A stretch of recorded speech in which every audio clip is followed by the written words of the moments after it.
from New Delhi.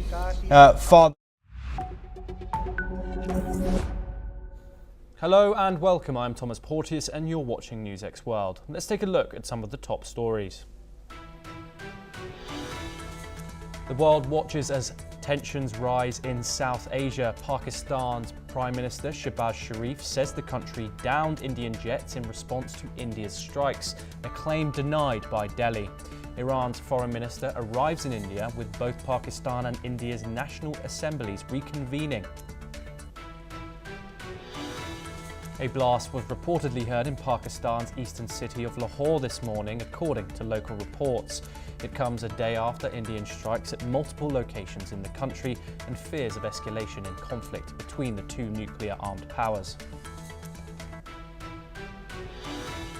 Cardinals return to the Sistine Chapel for a second day in a wide-open papal election. Black smoke from the chimney signals no pope chosen yet in this historically diverse conclave. Russia's three-day ceasefire begins, bringing calm to major Ukrainian cities after nights of heavy attacks. However, Ukraine says Russian forces launched bombs on the northern Sumy region, despite the truce. At least 33 Palestinians are killed in Israeli strikes on a Gaza restaurant and market, according to medics. Dozens more died in earlier strikes on schools as Israel signals a wider offensive after 19 months of war. North Korea launches multiple short-range missiles from its east coast, according to South Korea's military.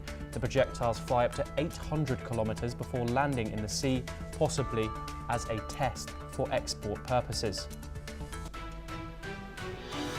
Police arrest dozens of Columbia students occupying the main library in a pro-Palestinian demonstration. At least 40 are seen detained as vans taken, as officials say they requested police to end the occupation.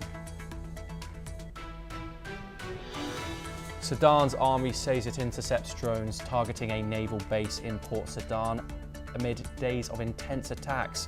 Recent strikes have damaged fuel depots and aid routes, with blame pointed at the RSF paramilitary force.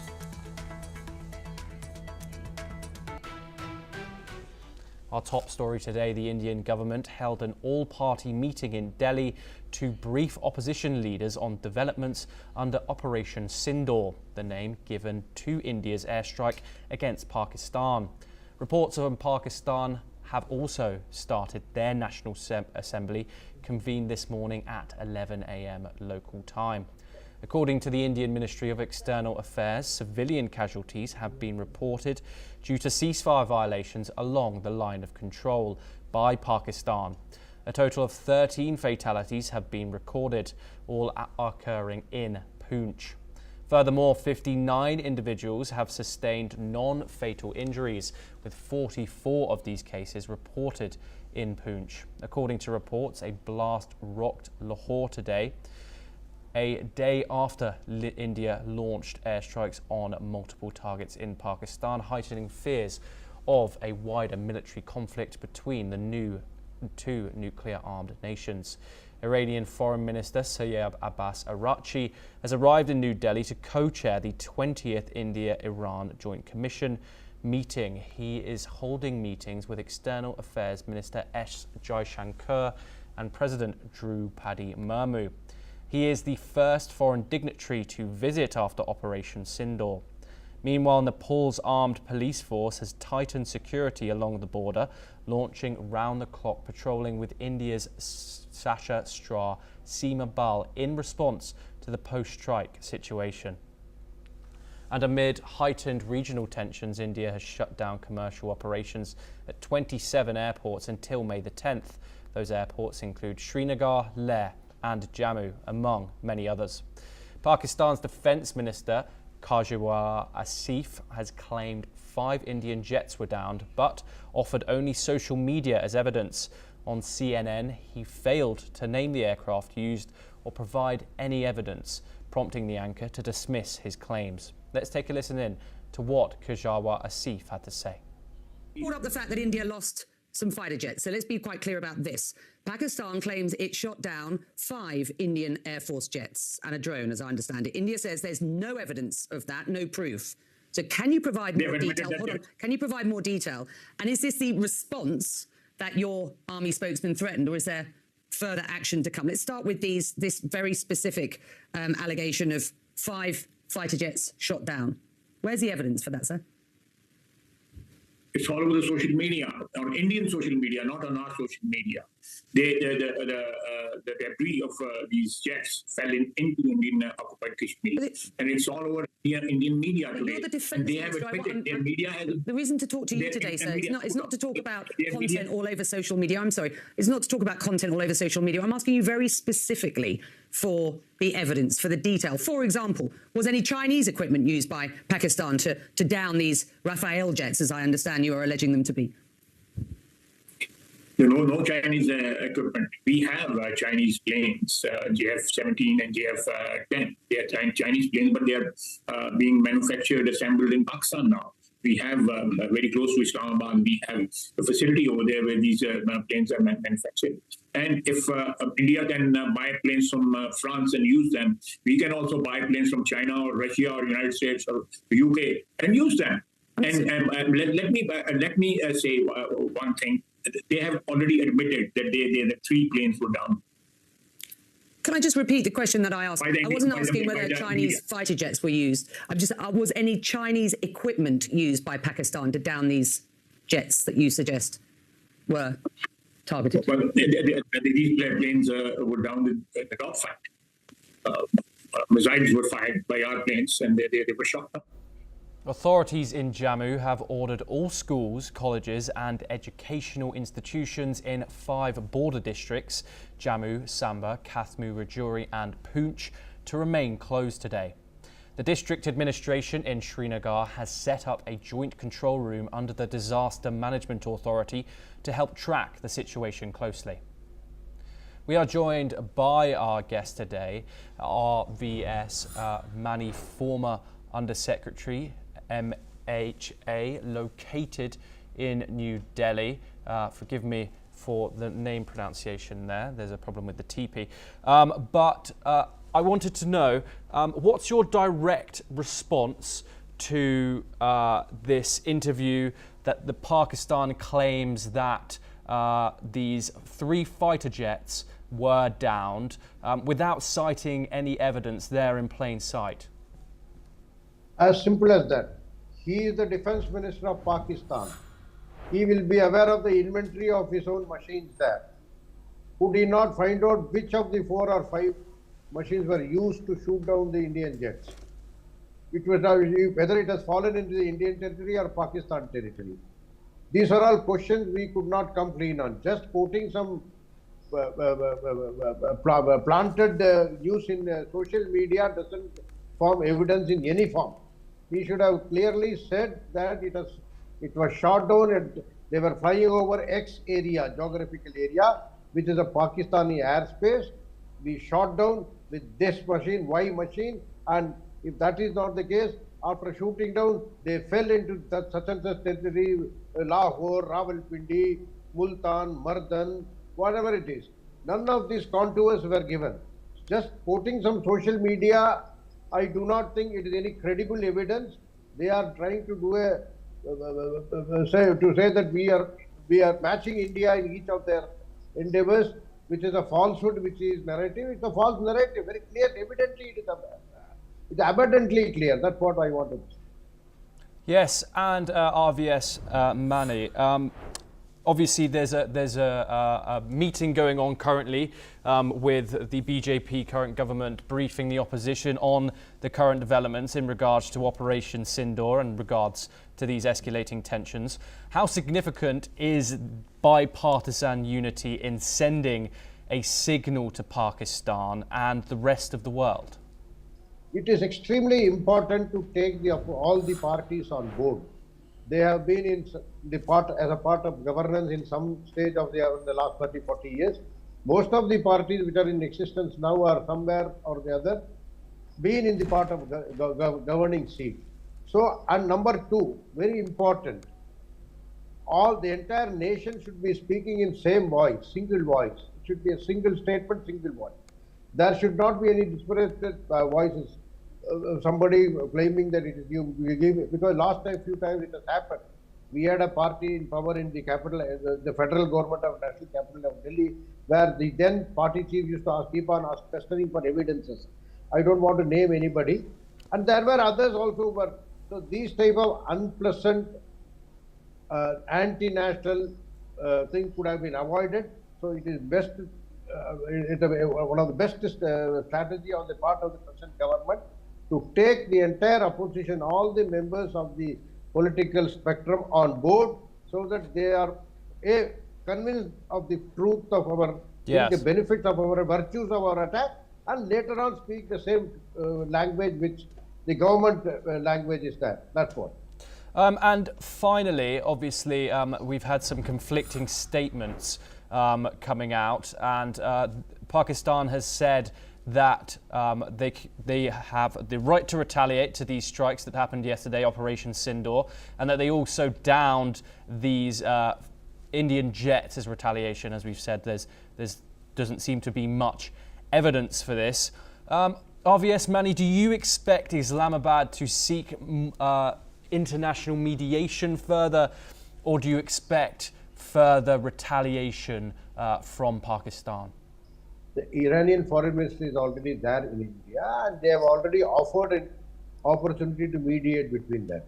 Besides that, Indian stand has always been that we will sort our dispute between ourselves in a bilateral method. We don't want a third party to mediate for us. Notwithstanding, I'm a trained mediator myself, I will still stand for that. Mediation has to be first, the background of mediation should be the intent. Is the Pakistan government willing to mediate? Are they willing to settle? Or they are standing up on an ego? Are they trying to say that in one-upmanship? If that is not going to give you any solution, you do all types of dispute conflict resolution. The solution will come only if there is an intent among the parties. Pakistan is not showing any intent, in spite of the fact that they very well know. I do have to interrupt you. We have some breaking news coming in. External Affairs Minister S. Jaishankar has met with Saudi Arabia's Minister of State for Foreign Affairs, Abdul Abjiyah, in New Delhi today. During the meeting, Jaishankar outlined India's commitment to firmly countering terrorism.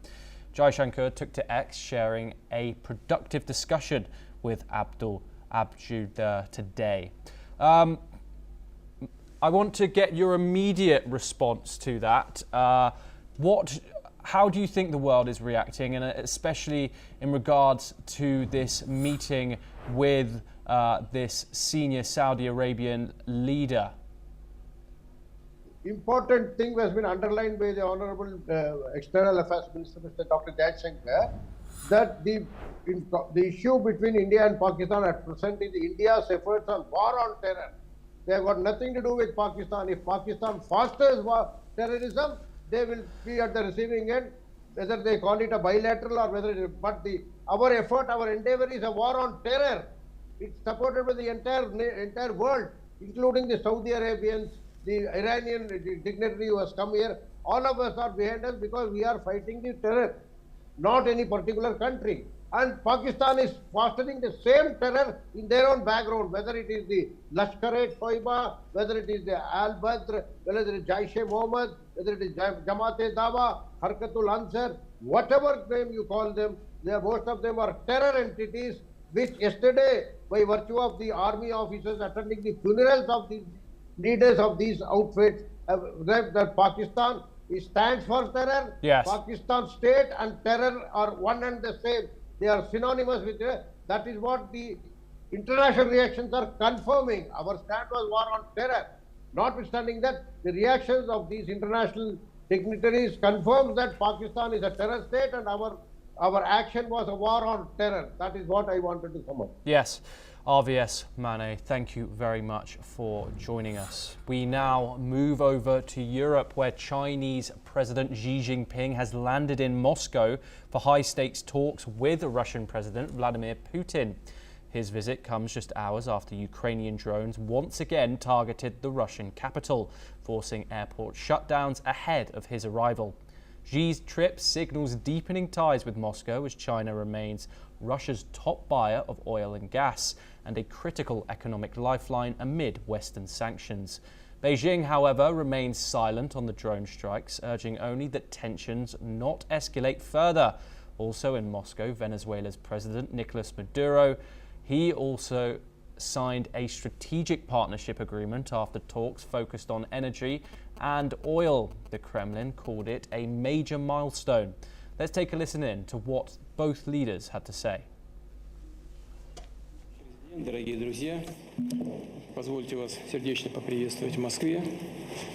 Мы с вами встречались на полях БРИКС в Казани, но я очень благодарен вам за то, что вы нашли время и приехали на празднование победы во Второй мировой войне. У нас мы называем эту войну Великой Отечественной войной. Quiero transmitirle los sentimientos especiales de admiración del pueblo de Venezuela a 80 años de la victoria de la Gran Guerra Patria. Es impresionante el esfuerzo del pueblo ruso y del pueblo soviético para acabar la maquinaria de guerra criminal, infernal, que articuló el nazifascismo hace 80 años. Other leaders are also pouring into Russia for the May 9th Victory Day parade. That includes Cuban President Miguel Diaz-Canel, Brazil's Lula da Silva and Serbia's Alexander Vučić, who was briefly delayed in Baku due to regional airspace closures linked to the drone attacks.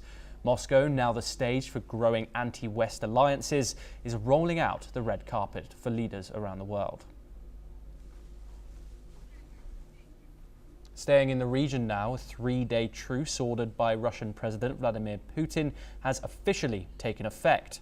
The ceasefire, timed with Moscow's Victory Day celebrations, is meant to test Kyiv's readiness for peace, but Ukraine has rejected it, calling the move a political stunt. Kyiv continues to push for a longer 30-day ceasefire, an idea first proposed by the US and backed by Ukrainian President Volodymyr Zelensky. Russia has not formally responded, only insisting enforcement mechanisms are still lacking. Let's take a listen in to what the Ukrainian president had to say. І абсолютно справедливо, що російське небо агресора сьогодні дзеркально теж неспокійно. Україна і наша пропозиція припинити удари, припинити вогонь, щонайменше на 30 діб залишається в силі. Ми не знімаємо цю пропозицію, яка може дати шанс дипломатії. Але саме від Росії світ не бачить відповіді. Жодної відповіді, крім нових ударів. Це максимально чітко, очевидно для всіх демонструє, хто джерело. Just hours before the truce began, both sides launched fresh aerial attacks. Russian airports shut down temporarily and at least 2 people were killed in Ukraine. Despite the ceasefire order, the Kremlin warns it will retaliate if Ukraine fires during the truce. Meanwhile, the US Vice President J.D. Vance says diplomacy is still possible, but only if both sides agree on direct communication terms. Let's listen in. But also the Ukrainians have also been sort of, they've put a piece of paper in our hands that says this is what we would need in order to bring this conflict to a successful resolution from our perspective. And there's a big gulf, predictably, between where the Russians and the Ukrainians are, and we think the next step in the negotiation is to try to close that gulf. We think it's probably impossible for us to mediate this entirely without at least some direct negotiation between the two, and so that's what we focus on. Now let's stay in Europe but move to the south, where all eyes are on the chimney of the Sistine Chapel as the papal conclave enters day 2 in Vatican City. On Wednesday evening, black smoke rose into the sky, signalling that cardinals failed to elect a new pope in their first vote. The 133 cardinals who are locked inside the chapel under strict secrecy need 2/3 majority, which means 89 votes to choose the 267th pontiff. They spent the night in the Vatican guest houses and are set to resume voting this morning, with 2 rounds scheduled before lunch and 2 more in the afternoon if needed. Wednesday's lone vote followed an afternoon of rich tradition and prayer as tens of thousands gathered in St. Peter's Square.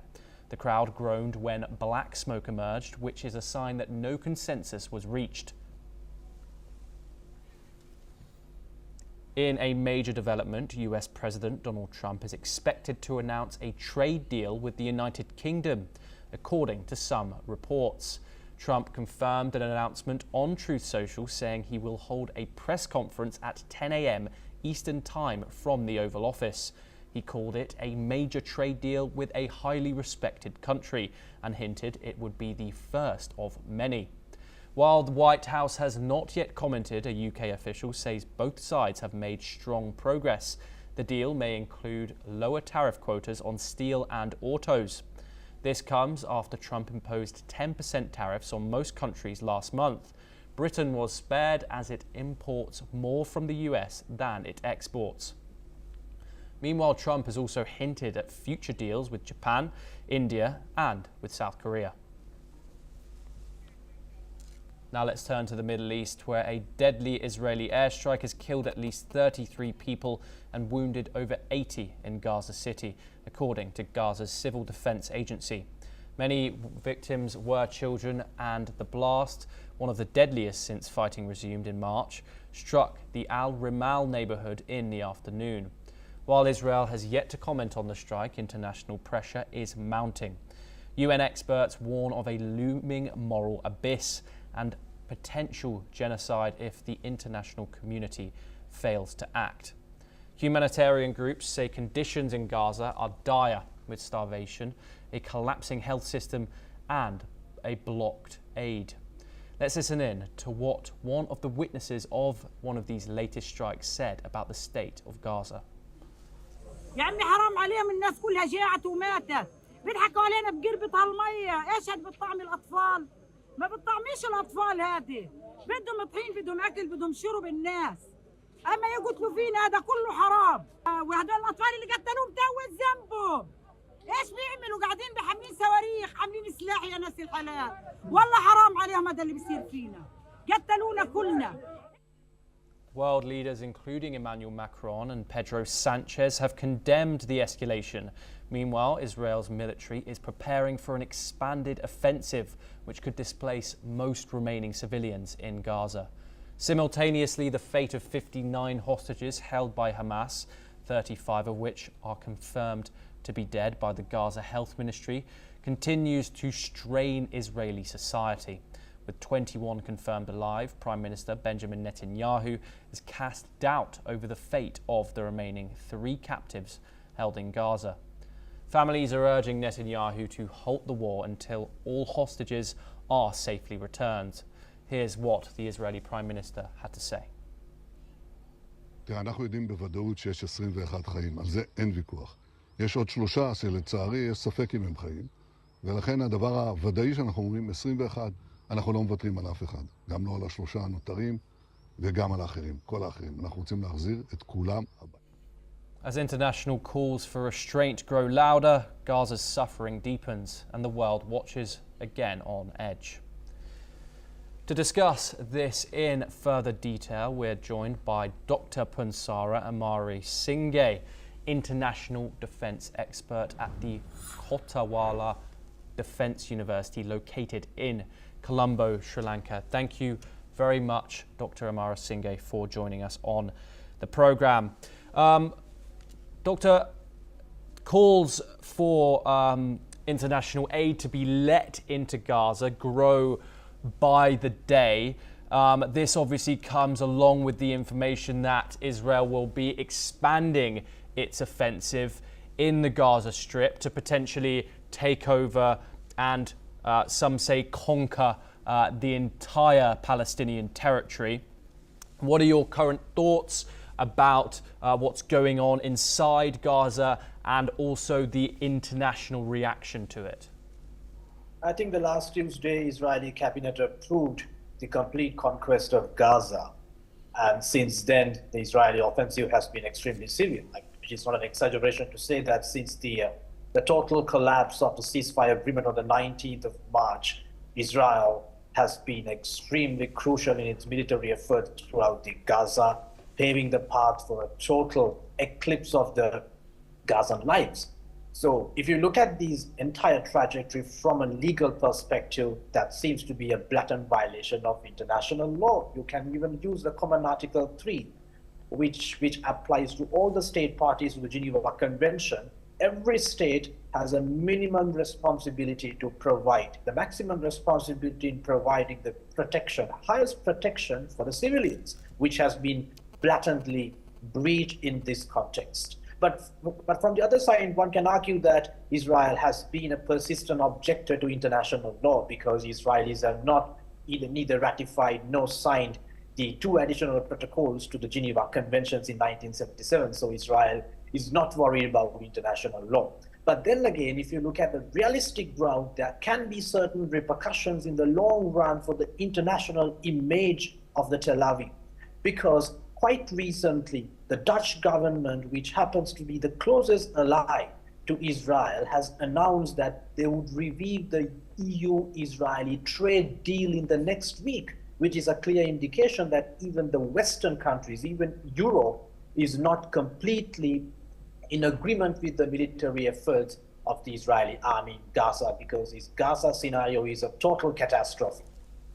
Yes, and Dr. Amara Singh, I wanted to now talk about the growing pressure which Israeli Prime Minister Benjamin Netanyahu is facing domestically from the Israeli population. There's been repeated protests about his handling over the release of the hostages. He has obviously, throughout this entire war, echoed that he wants the hostages released. However, some would say that his operations in the Gaza Strip doesn't reflect this. What are your thoughts on his stance and also his actions in regard to this? Yeah, it's quite obvious that, the Netanyahu's statement did not come out of the blue. It came right after the statement made by Zara Netanyahu, right? Benjamin Netanyahu's wife. So she was making a statement about the number of the captives held under Hamas in Gaza. And Netanyahu made a statement expressing that there is a sense of uncertainty about the lives of 3 hostages under the Hamas custody. So it becomes pretty much obvious that Netanyahu's government, which is at stake at the moment, is facing a severe pressure in the domestic context. And also, it should be noted that a few days ago, the IDF released a statement indicating the military objectives of Israeli Defense Force in Gaza, right? Within that objectives, their number 1 priority is to defeat Hamas through and through. Secondly, they want to take control of Gaza. Thirdly, they want to demilitarize the entire region.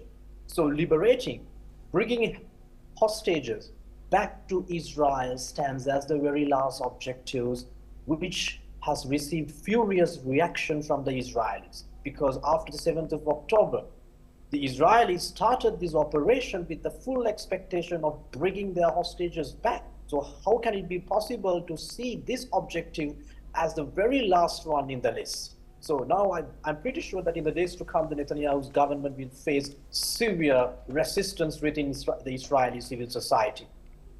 Thank you very much, Dr. Pansara Amara Singh, for joining us on the programme. We now move on once again. We stay in the Middle East, where in a significant diplomatic development, French President Emmanuel Macron has urged Syrian President Ahmed al-Shara to ensure the protection of all Syrians without exception, stressing the need for unity amidst ongoing tensions. During a joint press conference in Paris, Macron also called for the progressive lifting of European Union sanctions on Syria, provided the country continues on its current path. Meanwhile, President Shara confirmed indirect talks with Israel aimed at easing escalating tensions as Israeli airstrikes continue to target civilian territories. Shara emphasised that these talks, mediated by third parties, are crucial to maintaining regional stability and avoiding further conflict. Additionally, Shara challenged the continued imposition of European sanctions on Syria, labelling them as unjustified following the ousting of Bashar al-Assad. He reaffirmed that Syria's priority remains ensuring the safety and well-being of its people, especially in the wake of recent sectarian violence. على مواجهتها. سلامة المواطنين السوريين هي أولويتنا القصوى، وقد أكدنا ذلك للرئيس ماكرون اليوم، وكما أن هذه العقوبات وضعت على النظام السابق بسبب الجرائم التي ارتكبها النظام، وقد زال هذا النظام، وزوال النظام يجب أن تزول معه هذه العقوبات، وليس هناك أي مبرر لبقاء العقوبات. Well, that's all we have time for. We will continue to bring you more news updates from around the world. Thank you for joining us.